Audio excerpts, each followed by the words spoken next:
எத்தனை பூட்டுகளை கொண்டு எவ்வளவு கடினமாக இறுக்கமாக பூட்டினாலும் கூட சில நிமிடங்களில் அவற்றை திறந்து விடுகிற அபாரமான ஆற்றல் படைத்த ஒரு மந்திரவாதி இருந்தார். அவர்தான் ஹரி ஹுடினி.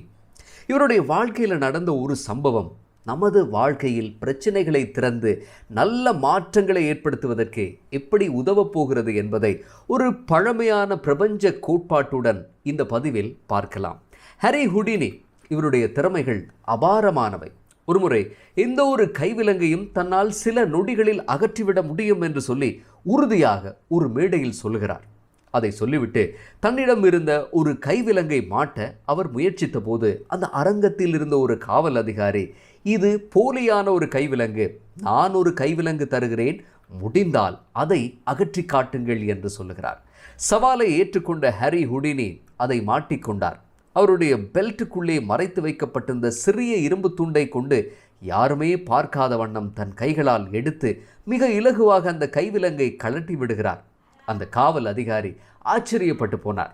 ஒருமுறை ஒரு சிறைச்சாலையில் தன்னை அடைக்கும்படியும் சில நிமிடங்களில் திறந்து காட்டுவேன் என்றும் சவால் விடுத்தார் ஹரி ஹுடினி.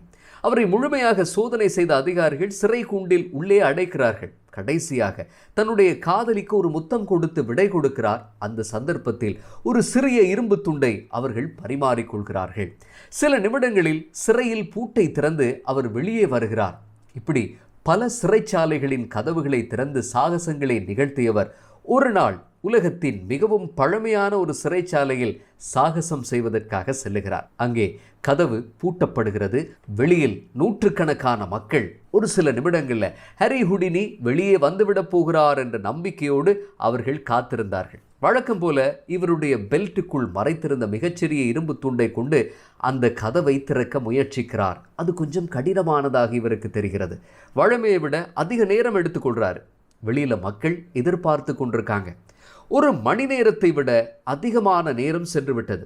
அவர் வியர்வையில் குளித்தே போய்விட்டார். உலகத்தின் எந்த கடினமான பூட்டையும் திறந்து விடுகிற அந்த மாஸ்டர் மேஜிஷியன் அன்று ஏமாற்றம் அடைகிறார். அப்படியே அந்த சிறையின் கதவின் மீது சாய்ந்தார். அது தானாகவே திறந்து விட்டது. அப்போதுதான் அதிகாரிகள் பூட்டு போட மறந்துவிட்டார்கள் என்கிற உண்மையை அவர் உணர்ந்து கொள்கிறார். ஆனால் அந்த சிறையின் கதவு உண்மையாக எங்கே மூடப்பட்டிருந்தது? ஹுடினியினுடைய மனதுக்குள்ளே தான் அது மூடப்பட்டிருந்தது.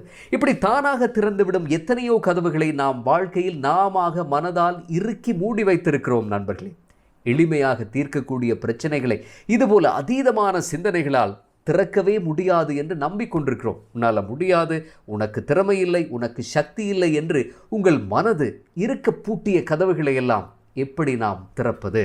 இந்த மனதின் தடைகளை அகற்றி நாம் வாழும் வாழ்க்கையில் ஒரு மாற்றத்தை ஏற்படுத்துறதுக்கு ஒரு அற்புதமான கோட்பாடு எத்தனையோ வருஷங்களுக்கு முதல்ல எழுதப்பட்டிருக்கிறது. நண்பர்களே, எகிப்து மற்றும் கிரேக்கத்தின் த ஹெர்மெட்டிக் தத்துவங்கள் குறித்த ஆய்வில் 7 பிரபஞ்ச மூல கோட்பாடுகளை பதிவு செய்கிறார்கள். அதில் முதலாவது கோட்பாடு பிரின்சிபல் ஆஃப் மென்டலிசம்.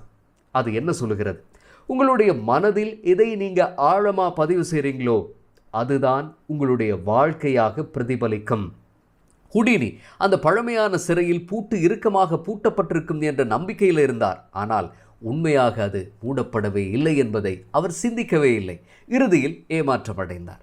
பழமையான இந்த கோட்பாடு சொல்லுகிற உண்மை எல்லாமே மனதுதான். உங்களுடைய எண்ணங்கள் தான் நிஜத்தை உருவாக்குது. எண்ணத்தினுடைய பிரதிபலிப்பு தான் உங்களுடைய உலகம். ஆகவே 100% உறுதியான நம்பிக்கையோடு நல்லதை நினைத்து செயற்படுத்தினால் நல்லதே நடக்கும். இரண்டாவது கோட்பாடு principle of correspondence. As above, so below. As within, so without. மேலே இருப்பதுதான் கீழே, கீழே இருப்பதுதான் மேலே, உள்ளே இருப்பதுதான் வெளியே. இப்படி எல்லாவற்றுக்கும் ஒன்றோடு ஒன்று தொடர்பு இருக்கிறது என்பதை இந்த ஒப்புமை கோட்பாடு, அதுதான் பிரின்சிபல் ஆஃப் கொரஸ்பாண்டன்ஸ் உணர்த்துகிறது. இந்த மரத்தை அவதானிங்க. அதனுடைய வேர் எவ்வளவு உறுதியாக ஆரோக்கியமாக இருக்கோ மேலே மரம் அவ்வளவு செழிப்பாக இருக்கும். அதே மாதிரி உள்ளார்ந்த உங்களுடைய எண்ணங்கள் எதிர்மறையானதாக இருக்கும்போது நீங்கள் எதிர்கொள்ளும் உலகமும் எதிர்மறையான நிகழ்வுகளால் தான் நிறைந்து போயிருக்கும். உங்களை சுற்றி நிறைந்த மகிழ்ச்சியும் நல்ல மனிதர்களும் இருக்க வேண்டும் என்று நீங்கள் ஆசைப்பட்டால் உள்ளார்ந்த எண்ணங்களில் அதற்கேற்ற மாற்றங்களை கொண்டு வரணும். நினைவில் கொள்ளுங்கள் நண்பர்களே, எல்லாம் ஒன்றோடு ஒன்று தொடர்பு பட்டு இருக்கிறது. இந்த 2 பிரபஞ்ச கோட்பாடுகளையும் நம்முடைய வாழ்க்கையில் ஒரு பழக்கமாக மாற்றுவதற்கு 4 எளிய பயிற்சிகளை தருகிறேன் நண்பர்களே. சூஃபி ஞானி மௌலானா ரூமி அற்புதமான ஒரு வார்த்தை சொல்லுகிறார். எதை நீங்கள் இந்த வாழ்க்கையில் தேடிக்கொண்டிருக்கிறீங்களோ அது உங்களை தேடிக்கொண்டிருக்கிறது. ஆகவே முதலாவது, நீங்கள் உங்களுடைய வாழ்க்கையில் பெரும் மாற்றத்தை ஏற்படுத்த விரும்பினா உங்களுடைய உள்ளார்ந்த எண்ணங்கள், உணர்வுகள், நம்பிக்கைகளில் மாற்றங்களை ஏற்படுத்துங்க. ஏன்னா அதுதான் உங்களுடைய வெளி உலகத்தை வடிவமைக்கும். நல்ல உறவுகள் வேண்டும் என்று நீங்கள் ஆசைப்பட்டால் நல்ல உறவுகள் உங்களை தேடி வரமாட்டார்கள். நீங்கள் தான் அவர்களை கவர்ந்து ஈர்க்க வேண்டும். எப்படி? நீங்கள் கருணை உள்ளவராக, கருணை மிக்கவராக மாறணும். மற்றவர்களில் நல்லதை காண வேண்டும். வாழ்க்கையில் வெற்றி பெற வேண்டும் என்று நீங்கள் நினைக்கிறீர்கள். வெற்றி உங்களை தேடி வருமா? இல்லை. மௌலானா ரூமி சொன்னது போல நீங்கள் தேடுவதுதான் உங்களை தேடும். ஆகவே உங்களை பற்றிய எண்ணம், நம்பிக்கை உங்களுக்கு உயர்வானதாக இருக்க வேண்டும். 2வது பயிற்சி, உங்களை கட்டுப்படுத்தக்கூடிய மனத்தடைகள், நம்பிக்கைகளை அடையாளம் காணுங்கள். உங்களுடைய மனத்தடைகள் என்ன என்பதை புரிந்து கொள்ளுங்கள்.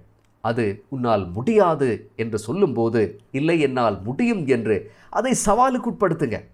3வது, அடைய விரும்பக்கூடிய லட்சியத்தை மனத்திரையில் அடிக்கடி காணுங்கள். காணும்போது எந்த உயரத்தை நீங்கள் தொட நினைக்கிறீங்களோ அங்கே உங்களை வைத்து பாருங்கள். உங்களுடைய ஆளுமை, உங்களுடைய வாழ்க்கை முறை எல்லாம் எப்படி மாற வேண்டும் என்பதை விவரமாக மனத்திரையில் காணுங்கள். 4வது, ஒரு மாற்றத்தை ஏற்படுத்த நாம் முற்படுகிற போது நான் குறிப்பிட்டது போல பொருத்தமான பயிற்சிகளை தெரிவு செய்து கொள்ளுங்கள். அவற்றை படிப்படியாக பயிற்சி செய்யுங்கள். ஒரே தடவையில் மேற்கொள்ள முயற்சித்தால் ஓரிரு வாரங்களில் நீங்கள் ஊக்கமிழந்து போய்விடலாம். எந்த ஒரு பயிற்சியையும் தொடர்ச்சியாக நீங்கள் 66 நாட்களுக்கு செய்யணும். ஏன் 66 நாட்கள்? நீங்கள் எந்த ஒரு காரியத்தை 66 நாட்களுக்கு தொடர்ந்து செய்கிறீங்களோ அது உங்களுடைய வாழ்க்கையில் ஒரு பழக்கமாக மாறும்னு லண்டன் பல்கலைக்கழகத்தினுடைய ஆய்வு முடிவில் விஞ்ஞானபூர்வமாக உறுதிப்படுத்தி இருக்கிறார்கள். முயற்சி, பயிற்சி, தன்னம்பிக்கை, கருணையோடு ஒரு சிறு புன்னகை எந்த கடினமான பூட்டையும் திறக்கும்.